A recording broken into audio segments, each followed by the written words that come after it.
This is an extract from the Leader podcast, hosted by David Marsland. You can find us wherever you listen to your podcasts. Thanks for coming back. In this part of our conversation with Genarro Castaldo from the BRITs, we look at how the awards have been celebrating diversity in the British music scene. Last year, they were criticised after the shortlist for Best Album was entirely male-dominated, and only one woman was nominated in any of the categories where men and women were both eligible. That's not the case this year, as Genarro explains. Women have done incredibly well. So the likes of Dua Lipa, Arlo Parks, Celeste, they've got 3 nods. Jessie Ware's got 2 nominations. And I think this is very significant. We've never had this before. So of the Blue Ribbon MasterCard Album Award, 4 out of the 5 nominees are women. So that's really exciting. Also, British rap, which has been flying over the last few years, rap and grime and hip hop, that's hugely represented as well. So not just the really big names that we've got used to, like Stormzy and Dave and others, but AJ Tracey, who is just remarkable because he just releases by himself. So he's very much self-made. Jay Huss, Heady One, Young T and Bugsy. So names that we might not all be entirely familiar with, many of them from London, but it's very much been their year. They've really thrived musically, at least, and they'll be celebrated. And there are loads of other nominations. So Ariana Grande and BTS, of course, that sort of Korean phenomena.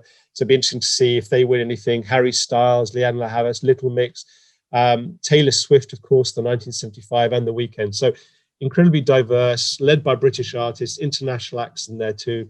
And I think people will want to watch not just for the performances. And Jack Whitehall, of course, who's really made the event his own, very funny. But I think they'll want to see, just all these different sort of nominated artists and hopefully get their reaction. Because previous award shows, it's been a bit stilted, hasn't it? You haven't had a live audience in there.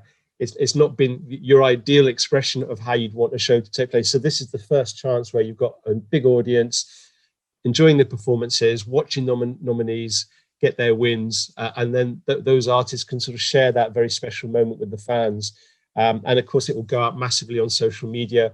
Our partners are Amazon Music, so that's going to reach a huge global audience as well.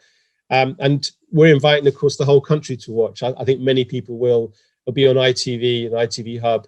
So the 11th of May at 8 o'clock. So we hope the whole country will be watching. And we think they will, because this is a real invite to participate, isn't it? It's a moment we've all been waiting for, to share in a live moment like that. It's interesting, actually, that you mentioned previous awards ceremonies feeling a little bit stilted. I was just thinking about just a few weeks ago, actually, the Oscars and how they did everything they could to try and bring the glam back to that ceremony. They made people dress up. They made them go to different locations around the world, but it didn't seem to quite work. It didn't gel because nobody was in the same place. And I feel like we need a big, glamorous awards ceremony, don't we? We need something like the Brits. Totally. I mean, the awards ceremonies work on so many levels. On the one hand, they're just brilliant entertainment for all the family, all ages. There's something there, for people of all backgrounds. But it's also about celebrating British talent, not just behind the mic, where we excel and we do so incredibly well. 1 in every 10 streams around the world are by British artists, and it's a great success story for the UK and the record labels that invest in them. But at the same time, I think it's also just about celebrating that remarkable diversity that really is a feature of British music now, including all the grassroots that's been coming up. It's possible that in the past we didn't fully capture and reflect that, but that's been addressed in recent years, and that's definitely there.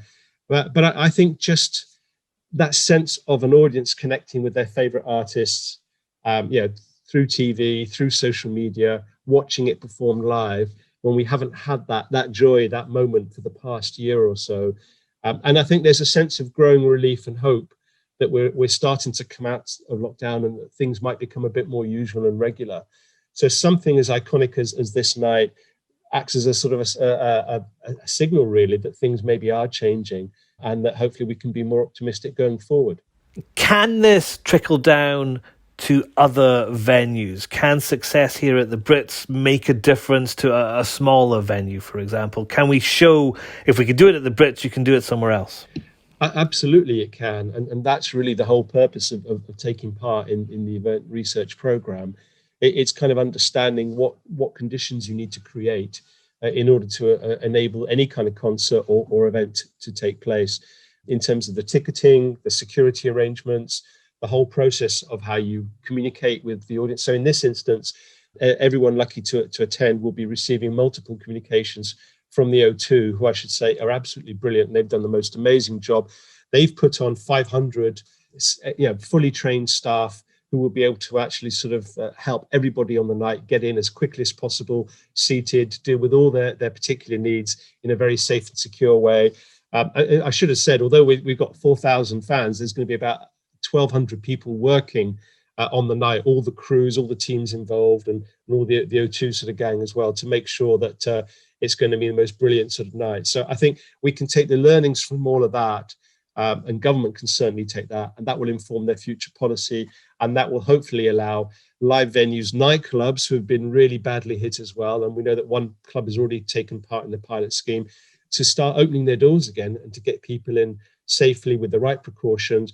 And even looking at things like air conditioning and flow of all those things are very, very important, because we know that they contribute to the infection maybe sort of being passed on. So it's understanding all those things, getting people queued up and in a certain way, and leaving and exiting in another way, just getting those sort of flows. And of course, the more we do this, the better we'll get.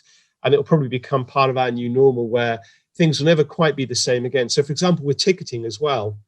So all the names of the people that are going to be coming along that were successful in the ballot, and others who have acquired tickets to get in from the music industry, that's all been passed on to the O2.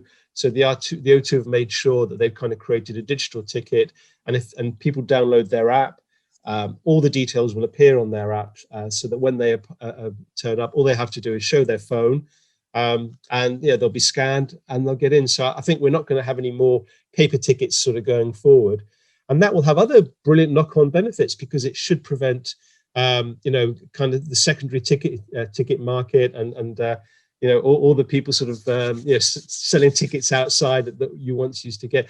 So that's great news for fans as well, that it means that it should avoid all the problem that you get with that. So I think we've suffered a great deal. There's been lots of really bad things happen, and obviously people that have lost loved ones have felt it more acutely than most. But hopefully there'll be some good things to come out of this in terms of how we move forward as well, and learn and make experiences even better going forward.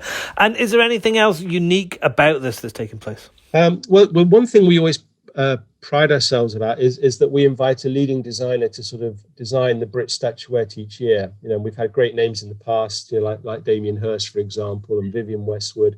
But this year we've done something slightly different. Again, I think shaped by our Brits co-chairs, and we've invited two designers to sort of come up with a sort of a dual element. So we have Yinka Laurie, who's the most amazing sort of designer, very in demand, from London.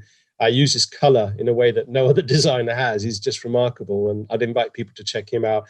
So he's kind of creating the main statuette, but there's a sort of an accompanying, you can call it a hero or baby statuette, Brit statuette that goes with it, designed by Ez Devlin, who's also hugely in demand.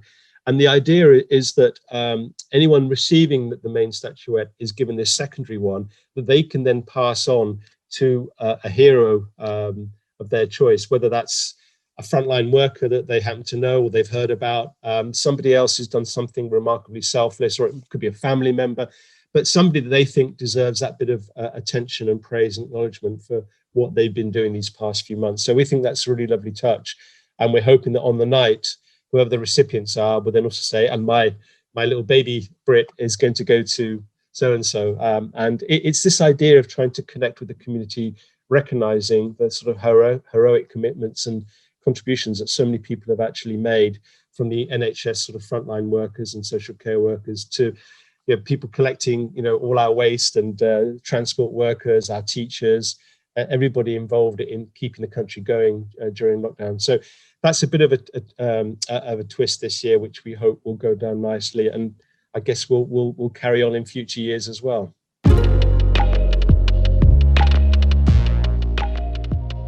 The Brits will be held on the 11th of May. We'll have loads of coverage in the Evening Standard and standard.co.uk.